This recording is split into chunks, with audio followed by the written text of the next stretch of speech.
Bienvenidos a este su relato, disfrútenlo mucho. Mayra era una mujer que contaba con muy buen gusto. En su casa, cada elemento tenía sofisticación y detalle. Trabajaba arduamente para acceder a la adquisición de bienes que embellecieran su hogar. No se trataba de gastos inútiles, decía ella, sino de inversiones. Para ella, tener adornos, cuadros, esculturas, libros y demás objetos no significaban gastos innecesarios, absurdos o una pérdida de dinero. Por el contrario, ella encontraba en esos objetos un placer impulsado por el deseo de sentirse bien, con el espíritu lleno de alegría y de regocijo de un corazón exaltado por el arte. Mayra apreciaba el arte y su sentido del buen gusto, combinado con un bolsillo pudiente, le permitían contar con un hogar no solamente cómodo y estéticamente bello, sino también con un hogar acogedor y que invitaba a quedarse. En cierta ocasión, Mayra asistió a una venta de garage que nunca olvidaría. Era común que ella frecuentara galerías de arte, tiendas, mercados, esto para buscar objetos que ella considerara dignos de estar en su colección, objetos que la emocionaran, que la cautivaran. En esta especial venta de garage, la organizadora era una bruja, una auténtica bruja. Se hacía llamar Gloria y conocía a Mayra pues eran amigas solamente virtuales, por Facebook. Resultaron tener amigos en común y de ahí se estuvieron vinculadas. No obstante, esa conexión nunca había rebasado el plano virtual, pues nunca habían conversado. Pese a eso, Mayra observó en su Facebook que había llegado una invitación y era de Gloria. La invitación era para una venta de garage, en la que Gloria anunciaba que tenía que mudarse y, al no tener las posibilidades de llevar consigo todas sus pertenencias, se veía obligada a deshacerse de muchas de ellas. Gloria se hacía llamar bruja. En sus redes sociales, presumía de tener una conexión con la naturaleza, como pocos seres humanos. Alegaba que su relación con el mundo espiritual le permitía haber desarrollado habilidades místicas, como la adivinación, la clarividencia y la telepatía. Mayra se emocionó con la idea de tener en su colección algún objeto que tuviese relación con lo paranormal, lo metafísico. No estaba segura de creer en su totalidad todo lo que expresaba la supuesta bruja. Sin embargo, Mayra aceptaba la posibilidad, por pequeña que ésta fuera, de que había algo que rebasa la lógica, lo racional, y que interactúa con nuestro mundo a lo que llamamos la realidad. Ante el margen que dejaba para la existencia de lo sobrenatural, Mayra estaba emocionada con la venta de garage.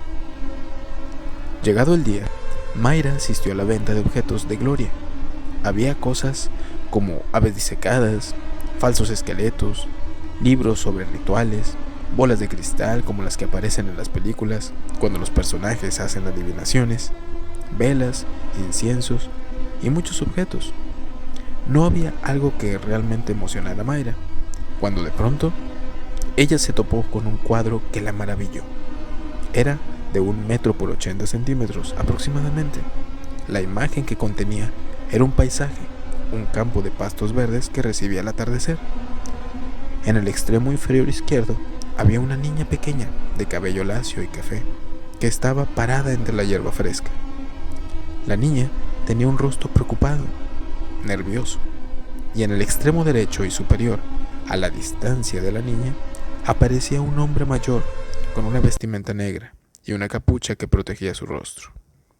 Por sus movimientos, uno podía pensar que se encontraba corriendo y que se dirigía hacia la niña. El viento movía los pastizales y algunos nubarrones poblaban el cielo de aquella pintura.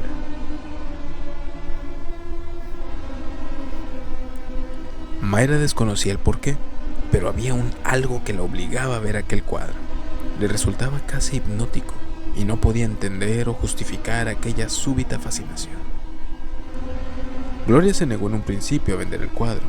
Alegaba que era un error que estuviese a la venta, que en realidad no debía ser adquirido por alguien, que nunca debía de estar en su lugar, diferente, que no fuese con ella, que simplemente no era seguro que alguien lo poseyera.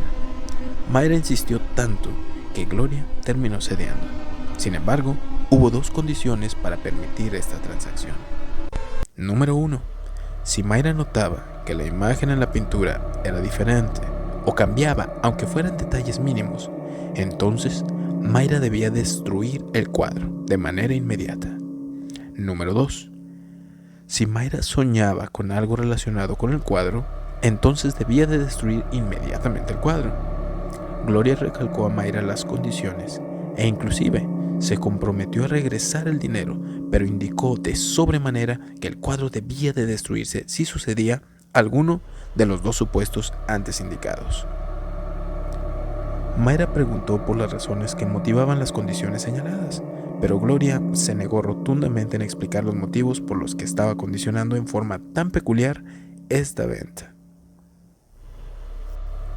De igual manera, Gloria se opuso a informar cualquier antecedente sobre el cuadro, sus orígenes o bien cómo es que llegó a su obtención. El hermetismo solo avivó en Mayra el deseo de obtener esta misteriosa pieza.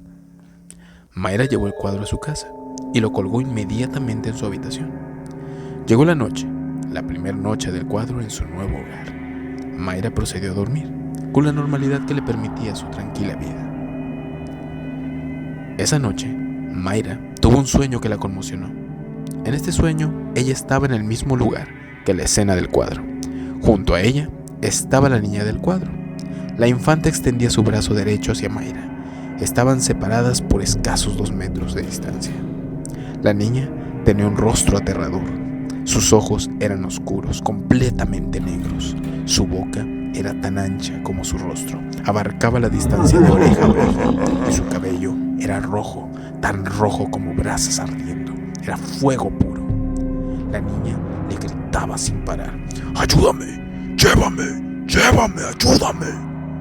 En el sueño, Mayra estaba inmóvil, pero pudo reaccionar y alcanzó a contestarle como pudo a la niña, y en un tono muy bajo y débil, apenas perceptible, Mayra alcanzaba a preguntar: ¿a dónde te llevo? La niña le contestó con un tono muy grave, con una voz tenebrosa: ¡te he vuelto al infierno!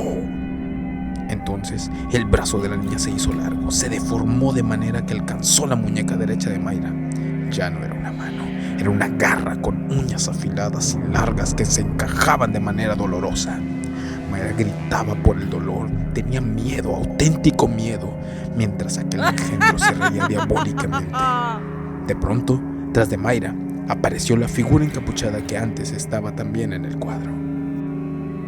La figura solo se detuvo a unos metros de Mayra y de la niña, mas no hacía nada excepto estar de pie, contemplándolas, con un rostro escondido y protegido por el anonimato de la capucha.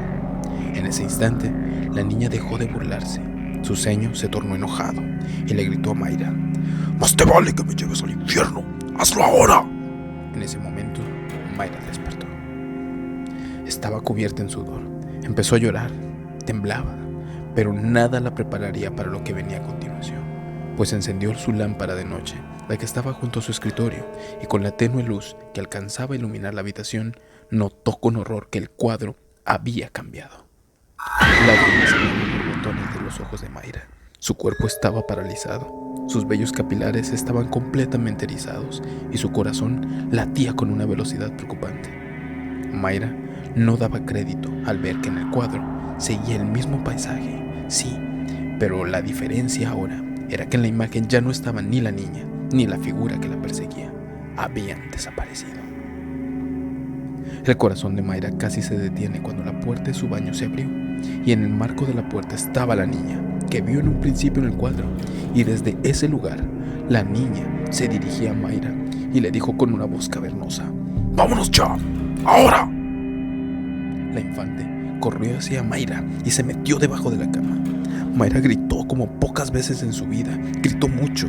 Se armó de valor después de un instante en el que bajó de la cama, salió corriendo de la habitación hacia la escalera. Quería salir de la casa cuanto antes, pero se detuvo. En la puerta de su habitación, observó que la escalera estaba siendo utilizada por un extraño. Se trataba de la figura encapuchada. Realmente estaba ahí, subiendo las escaleras, y se dirigía ahora hacia ella en el segundo piso. Sin pensarlo, Mayra dio media vuelta y por puro instinto se encerró en el baño. Pero eso sí, como pudo, logró arrancar el cuadro de su lugar, y como le fue humanamente posible, entró al baño y finalmente cerró la puerta. De manera inmediata se escucharon 3 golpes a la puerta, uno seguido del otro. Mayra respiró y contuvo su llanto. Recordó las palabras de Gloria y sus condiciones para vender el cuadro. Y de un instante al otro, Mayra cambió ese temor por ira.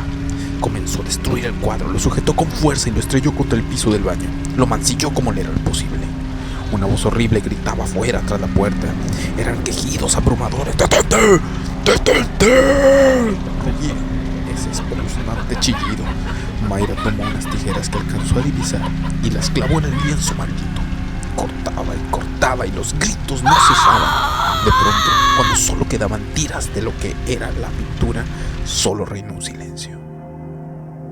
Los intensos gruñidos habían dado una tregua. Pasaron al menos unos 5 minutos que a Mayra le parecieron una eternidad. Estaba sentada en el interior de su tina. No se decidía a salir. Estaba muy nerviosa. Aquel súbito silencio, lejos de calmarla, la incomodaba hasta la médula. No puedo estar aquí para siempre, se decía a sí misma. Finalmente, se armó de valor, se levantó y se dirigió hacia la puerta, y la abrió lentamente.